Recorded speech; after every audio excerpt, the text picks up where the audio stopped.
அரசு நடுநிலைப் பள்ளிகளில் டிஜிட்டல் வழி கற்பித்தலுக்கு முக்கியத்துவம் தருமாறு அதிகாரிகள், ஆசிரியர்களுக்கு பள்ளிக் கல்வித்துறை செயலாளர் உத்தரவிட்டுள்ளார். அரசு பள்ளிகளில் மாணவர் சேர்க்கையை அதிகரிக்க பள்ளிக் கல்வித்துறை நடவடிக்கை மேற்கொண்டு வருகிறது. பெற்றோர்களை சந்தித்து மாணவர்களை அரசு மற்றும் அரசு உதவி பெறும் பள்ளிகளில் சேர்க்க வேண்டியதன் அவசியம் குறித்து விளக்கவும், அரசின் நலத்திட்டங்கள் குறித்து விழிப்புணர்வு ஏற்படுத்தவும் தொடக்க கல்வி இயக்குநரகம் உத்தரவிட்டுள்ளது. மேலும் அரசு நடுநிலைப் பள்ளிகளில் பணியாற்றும் 51,000க்கும் மேற்பட்ட ஆசிரியர்களுக்கு கையடக்க கணினிகளும் வழங்கப்பட உள்ளது. ஹைடெக் ஆய்வகம், ஸ்மார்ட் வகுப்பறை ஆகியவற்றுக்கான உபகரணங்களும் கொள்முதல் செய்யப்பட்டுள்ளது. இந்நிலையில் இந்த உபகரணங்களை பயன்படுத்த பள்ளிகள் தயாராக இருக்க வேண்டும் என்றும் பள்ளிக் கல்வித்துறை செயலாளர் குமரகுருபரன் தெரிவித்துள்ளார்.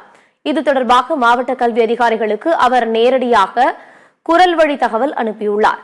அதில் ஒவ்வொரு பள்ளியிலும் டிஜிட்டல் வழி பாடம் நடத்தும் வகையில் பிராட்பேண்ட் இணையதள வகுப்பை பெற முயற்சிக்க வேண்டும் என்றும், வரும் கல்வி ஆண்டிற்குள் இந்த பணிகளை முடிக்க தலைமை ஆசிரியர்கள் நடவடிக்கை எடுக்க வேண்டும் என்றும் கூறியுள்ளார்.